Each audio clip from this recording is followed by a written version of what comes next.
subject. Mrs. Sebastiano.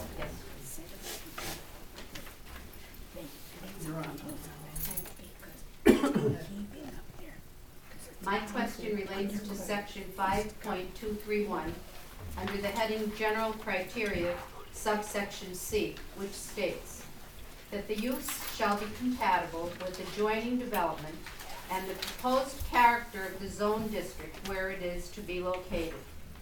Also, subsection G, which states that the use is compatible with the borough's master plan.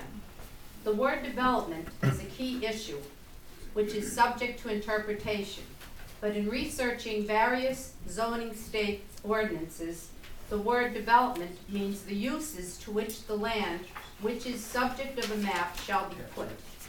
The building to be constructed on it, and all the alterations of the land and construction incident thereof. Invenergy hired a planning consultant to determine how this would be applied to their conditional use application.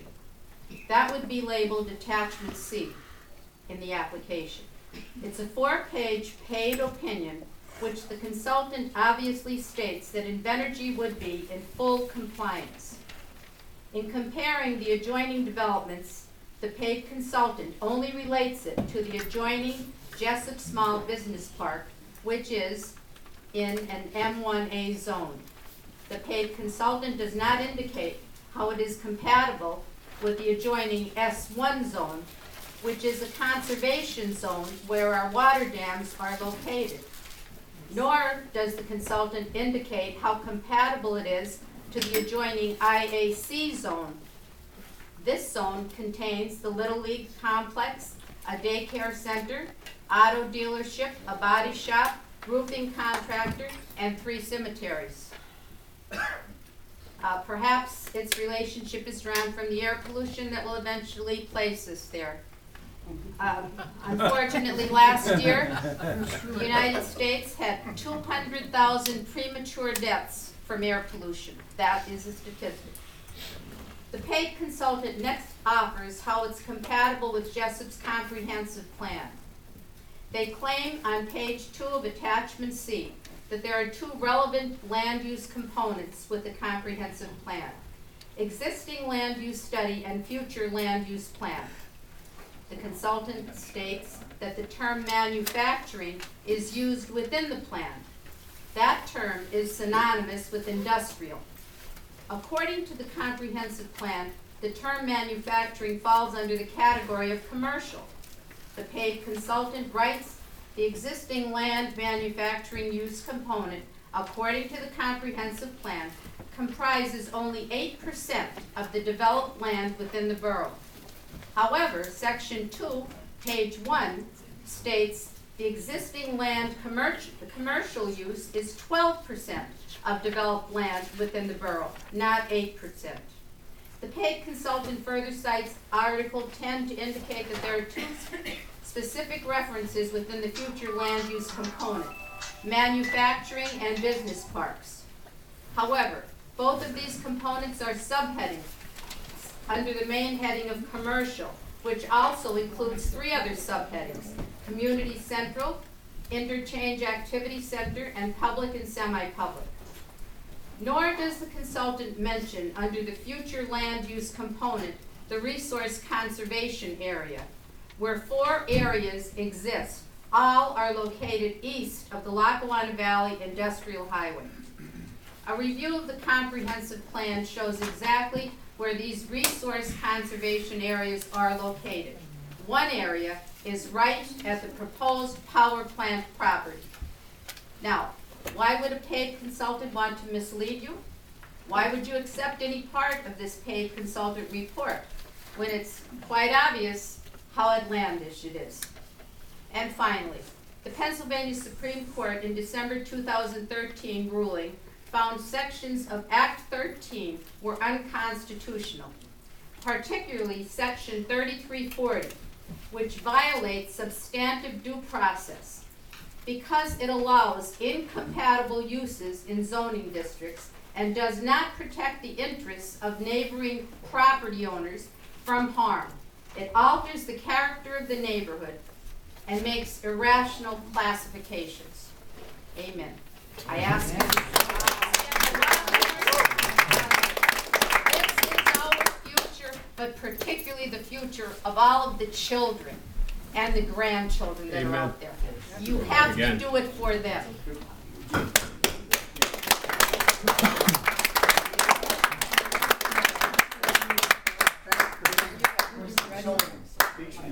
Can we then take some of their statements to ask Invenergy how they might address that, or how they, I mean, I'd like to Let's get get some the comment done clarification. first. Mrs. Sebastiano, do you have that reduced to writing that we might duplicate it? There's a copy here. She didn't hear you. They're working on it, Chief. Thank you.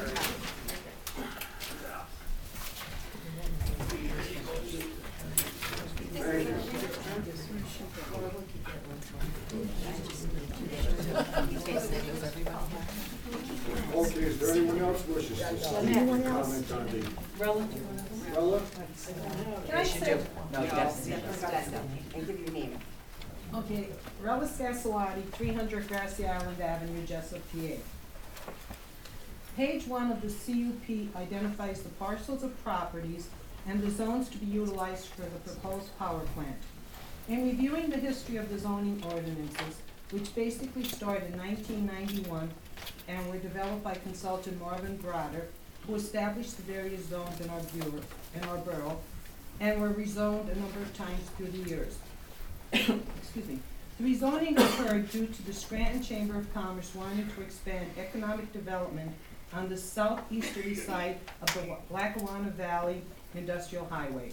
With the Mid-Valley Industrial Park at near full capacity and land available in our borough, the Scranton Chamber of Commerce believed they could build a Music Mountain Business Park while attracting a new federal prison to an adjoining site.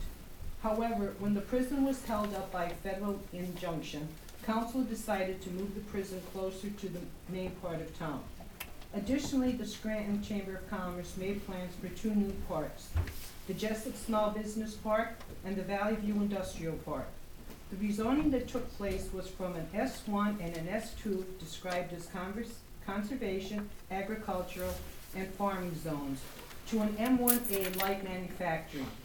When the prison decided to move to Wayne County, SCC asked council to change the zones back to the original declaration of S1 and S2 because Slipco was in its development arm was selling over 1,200 acres, to the National Conservative. Council by its ordinance of January 17, 2002 achieved this rezoning of M1A zones were changed back to S1. When reviewing council a new 2015 ordinance allowing power plants in M1A, they refer to the official zoning map of 2004. The official 2004 zoning map indicates those conservation zones were never changed and are still shown as an M1A. So now we are dealing with an official map that is inaccurate. Article 4 of the PA Municipal Planning Code indicates that a zoning map to be official, it must be recorded in the County Recorder of Deeds office within 60 days of adoption. A search within that office revealed that said map was never recorded at any time. The Borough Right to Know officer reports that the map was prepared with the assistance of Dr. Broder, whatever that means. So now we have a map that isn't accurate and not official. Who would be responsible for this outlandish situation? Engineering, legal, or planning consultant? Was anyone paid to produce this map? Are there any more zones that are accurate? Did council cure a zone that does not exist? It should be noted that the Jessup Small Business Park and the Valley View Business Park have been recorded as M1A. The map and recording were accomplished by Quad 3 Engineering in Slipco. Also, the 1991 zoning map was prepared and recorded properly by Dr. Broder. Wouldn't those zoning maps I just mentioned be the official zoning map as they represent the proper procedures that were followed? Commissioners, would it not have made sense for council to hire a consulting engineering and planning firm to sort this all out at the beginning of the zoning process, rather than having these questions come at the end. Thank you.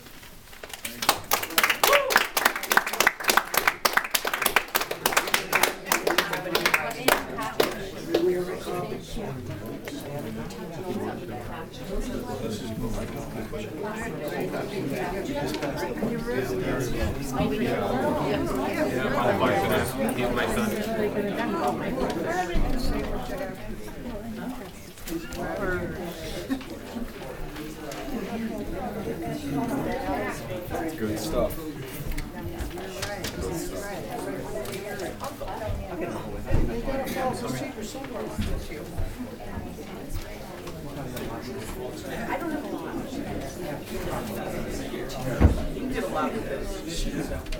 There's a seat. No, that's all right. Thank you, God. Check.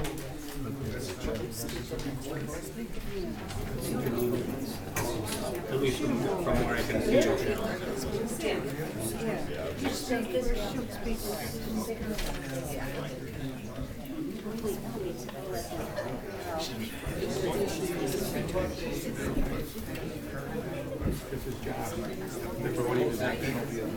You were his teacher. He'd grow a little bit.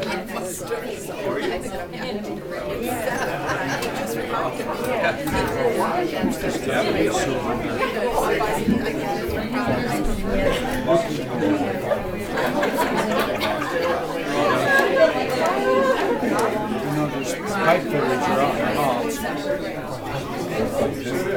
They're not bad. They're not bad. None of them are, except that thing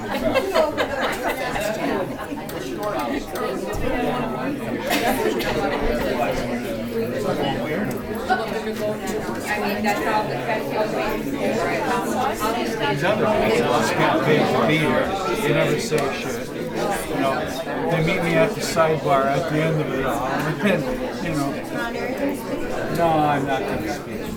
Yeah, I got nothing, Charlotte. You know, like I have comment, you know. That's all right. Make any comment, Ron. The more we speak, the more they have to consider.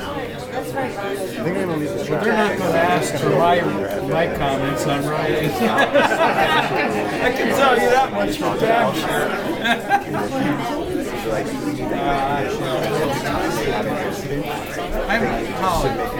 I prepared on mostly on real estate.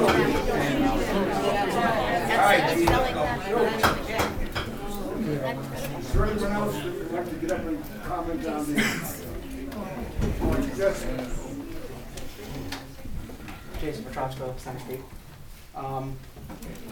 The theme that's emerging. Excuse me, I can never remember your last name. Petrosco, Petrochko. The theme that's emerging here tonight is we understand, and Don, you said this exactly the same way last time. We need to go beyond what's in that book in front of you. We all know that they're paid experts, and that's how business works, and that's great. But we need to go beyond that. We need to get better information. We need to, in any decision-making process, you have to poke holes at every assertion, and you have to wrestle with it and question it, and arrive at a logical conclusion based on looking at different data sources. We have one data source so far. I looked at closely to give you an example of why I think we need to do that, I looked closely at the property value information that was contained in there, okay? The literature review on the property value studies contributed by Mark Thayer is a document really that can best be described as educated trickery. While Mr. Thayer may in fact be he has an extensive resume, and it's important to note what he's offering in your packet is not actually a scientific study. It's opinions on a history of studies. He begins his analysis in 1974 by looking at a study done by Blomquist that showed a 0.9% increase in property values for every 10% distance you got away from the power plant. And he starts a pattern here. If the result of the study he doesn't agree with, he questions the methodology. Okay? What bothers me about this particular section is that he uses a lot of words like maybe and likely when drawing conclusions 40 years after that study was done without doing another study to find actual evidence to question those things. He then pivots discussing how studies conducted in '81 by Nelson and 82 by Gamble and Downing that looked at the effect of nuclear power plants on property values. And those studies found no significant effect. I'm sorry, Mr. Guido's not Yeah, even pay paying attention. attention. I mean, it's a little Pretty disrespectful. ignorant. That's all right. I know what you think already. None of these studies have showed, none of those studies on the nuclear power plants specifically showed a significant effect on property values. What's important to note, though, is what the researchers pointed to as the reason for that. Is that there were 1,000+ workers working at those nuclear power plants that offset the negative impact. What's important to note here, we're going to have 30 jobs at this plant. So we can't expect that we're going to have the same offsetting effect, okay? The nuclear power plants would have brought the property values down. However, a huge influx of workers, the Nuclear Power Institute says there's an average of 500 workers at any nuclear power plant that is at least 1,100 megawatts, okay? So there are negative effects. However, the workforce comes in to buy those houses, kind of offsets. We're not going to have that. We have 30 jobs. He goes and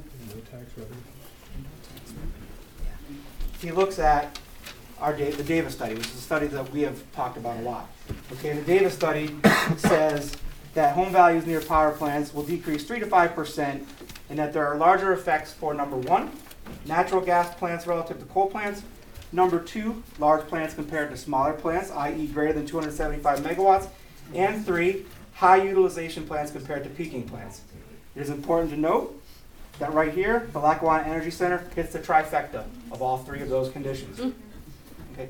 He then bases a good bit of his criteria to rebut this by saying that natural gas plants aren't as bad as large landfills. So we should project losses similar to small landfills. The fact is, you really cannot put faith in an assertion like that because it's based on nothing. There's no study of data that supports it. He didn't go out and conduct a study to come up with that information.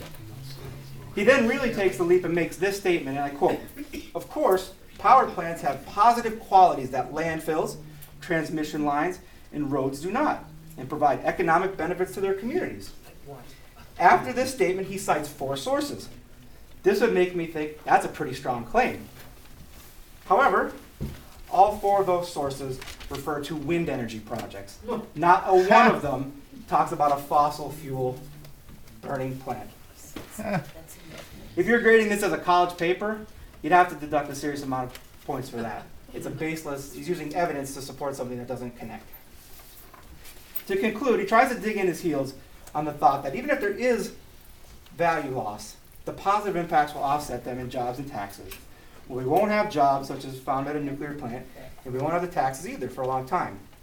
And finally, he admits that even the studies that do find value loss, like Davis and Blomquist, that show impact decreases with distance from the plant, particularly in Davis, which traced the value loss to 2-mile distance. I think we could all agree here, then, that by pointing out that fact, he actually proves our point, because all of Jessup, Your time is up, sir. Is within 2 miles. I think you have that.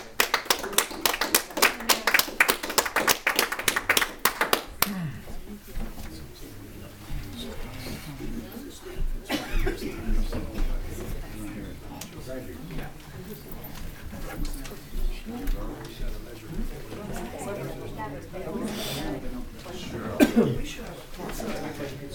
Is there anyone else that wants to make a statement this evening? Yes, sir. Your name, sir? My name is Richard Dembowski, 627 4th Avenue.